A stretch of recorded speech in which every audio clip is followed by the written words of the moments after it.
شیعہ کے پیچھے نماز پڑھ لیں گے آپ؟ مجھے نہیں پتا کہ ان کے عقیدے میں یہ موجود ہے، اور لیکن ان کے عقیدے میں یا علی مدد تو موجود ہے کہ نہیں ہے، وہ بھی شرک ہے۔ اگر وہ یا علی مدد یا حسین مدد کے قائل نہیں ہے تو میں ان کے پیچھے نماز پڑھ سکتا ہوں۔ تو یا علی مدد کہنے کا مطلب نعوذ باللہ ان کو خدا بنانا ہے؟ ومن نصر الا من عند اللہ، اللہ کے علاوہ کوئی مدد ہی نہیں کر سکتا۔ تو جب آپ نے اللہ کا جو شریک ہے وہ سیدنا علی اور مرتضیٰ کو بنا دیا یا سیدنا حسین کو بنا دیا، تو اس سے بڑا اور شرک کیا تو ہوگا؟ مولا علی مشکل کشا نہیں ہے؟ مولا علی مشکل کشا ہوتے تو اپنے بیٹے کی مشکل کشائی نہ کر لیتے؟ ان کا سارا خاندان جو ہے وہ کربلا میں شہید کر دیا گیا ہے، گئے تھے مشکل کشائی کرنے کے لیے۔ آپ کے کیا لگتے ہیں کہ آپ کی مشکل کشائی علامہ کرنے صاحب پاکستان آ جائیں گے؟ آپ نے کبھی نعرہ حیدری یا علی لگایا ہے؟ نعرہ حیدری غلط ہے بھائی، نعرہ حیدری اللہ اکبر ہے، نعرہ صدیقی اللہ اکبر ہے، نعرہ فاروقی اللہ اکبر ہے، نعرہ عثمانی اللہ اکبر ہے، نعرہ حسینی بھی اللہ اکبر ہے۔ کبھی بھی سیدنا علی رضی اللہ عنہ نے نعرہ حسینی یا علی مدد نہیں کہا۔ نہج البلاغہ کو پڑھ لیجئے، وہ بھی اللہ سے مدد مانگتے تھے سیدنا علی رضی اللہ عنہ، اپنی اولاد کو بھی اللہ سے مدد مانگنے کا حکم دیتے تھے سیدنا علی رضی اللہ عنہ۔ تو وہ تو عقیدہ توحید کے تو یہ جو بڑے پلر تھے، تھم تھے۔ نعرہ حیدری یا علی جو لوگ لگاتے ہیں، اس نعرہ ٹھیک نہیں ہے آپ کی یہ نظر نعرہ میں؟ شرکیہ نعرہ ہے بھائی۔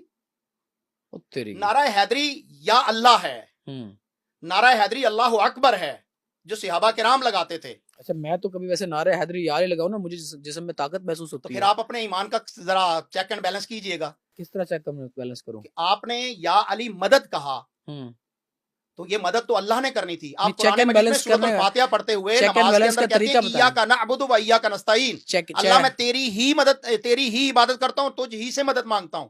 تو آپ مانگ رہے ہیں سیدنا علی سے، تو اور شرک کس چیز کو کہیں علامہ گے؟ صاحب چیک اینڈ بیلنس کا طریقہ بتائیں۔ چیک اینڈ بیلنس کا طریقہ آپ قرآن کی طرف رجوع کریے، قرآن کو پڑھیے کہ قرآن نے مدد کا طریقہ کیا بتایا۔ قرآن میں کیا ہے؟ انما الاعمال بالنیات، اعمال کا دار و مدار نیتوں پہ۔ قرآن مجید میں نہیں ہے آپ کو کیا پتا میری؟ یہ قرآن مجید میں نہیں ہے، ہے یہ قرآن مجید میں نہیں ہے، حدیث میں ہوگا؟ حدیث میں ہے۔ تو آپ کو کیا پتا میری نیت اندر سے کیا ہے؟ تو بھائی نیت چھوڑ، مجھے آپ کے الفاظ کا پتا چل رہا ہے کہ آپ یا علی مدد کہہ رہے ہیں، تو یا علی مدد کہنا تو جائز ہی نہیں ہوگا، یا اللہ مدد کہنا جائز ہے نا۔ مومن کا عقیدہ یہ ہوگا کہ یا اللہ۔ علامہ صاحب اگر ایک آدمی آپ کے سامنے آ کے بیٹھا ہو، کوئی کرسچن ہو یا یہودی ہو یا ہندو ہو، صرف خدا کو پتا ہوگا نا، آپ کو نا ابھی آپ کو نہیں پتا کہ یہ کیا ہے، آپ نے اس کو چیک نہیں کیا، اور وہ آپ کے سامنے بیٹھ کے کہے کہ میں مسلمان ہوں، آپ مان لیں گے وہ مسلمان ہے؟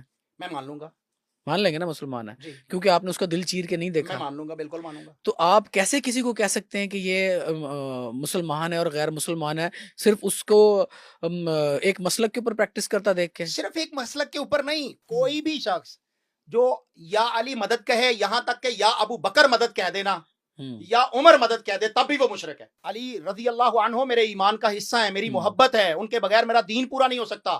حسین میرے ایمان کا حصہ ہے، لیکن جہاں اللہ کی توحید کی بات آئے گی، کسی کی کوئی محبت جو ہے اس کے مقابلہ میں آڑے نہیں آ سکتی۔ یا عمر مدد بھی کہہ دینا، یا عمر مدد، تب بھی وہ مشرک ہے۔ یا محمد مدد بھی کہہ دے، تب بھی وہ مشرک ہے۔ آپ یہ سمجھتے ہیں کہ آپ مکمل اپنی زندگی سنت اور شریعت کے مطابق گزارتے ہیں؟ کوشش کرتا ہوں، غلطیاں ہوں گی میرے اندر، خامیاں ہوں گی۔ یہ جو آپ نے ٹوپی پہنی ہوئی ہے کس چیز کی بنی ہوئی ہے؟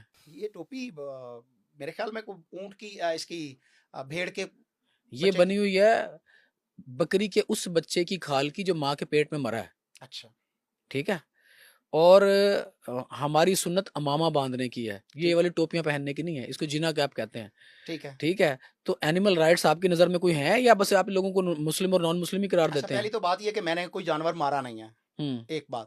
دوسری بات یہ کہ میں نے بنائی نہیں ہے، بازار میں ملتی ہے، میں نے خریدی ہے۔ تیسری اہم بات، ایک حضرت صاحب نے بھی میرے متعلق کہا، یہیں پر میں نے ایک پوڈ کاسٹ میں کہا کہ رب اجعلنی مقیم الصلاۃ جو ہے یہ نماز کی دعا رسول اللہ صلی اللہ علیہ وسلم سے نہیں ہے، صحابہ کرام سے بھی نہیں ہے۔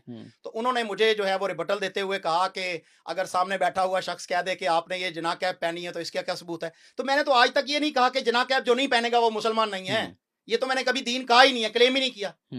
تو اگر میں یہ کہوں کہ یہ کلیم نہیں ہے تو پھر اس کے اوپر تو اعتراض نہیں بنتا، مجھے میرے دین نے اختیار دیا کہ میں لباس پہنوں۔ اچھا یہ بتائیں کہ وسیلے کے بارے میں اور درباروں پہ حاضری دینے کے بارے میں آپ کی کیا رائے ہے؟ وسیلہ جو ہے اس کی بہت ساری جائز صورتیں بھی ہیں اور ناجائز حرام صورتیں بھی ہیں، اور دربار جو ہے اس کا کنسپٹ کتاب و سنت میں ہے ہی نہیں، دربار کا وجود ہی نہیں ہے، تو میں اس کے اوپر کیا کہوں؟ اسلام میں پکی قبر بنانا حرام ہے، جائز نہیں ہے۔ آپ تو دربار بنا رہے ہیں نا، دربار صرف ایک ہے جو بیت اللہ ہے۔ علامہ صاحب یہ کیسی باتیں کر رہے ہیں آپ؟ میں ایسی باتیں کر رہا ہوں کہ میرا تعلق اچ شریف سے، آپ کو پتا ہے کہ وہاں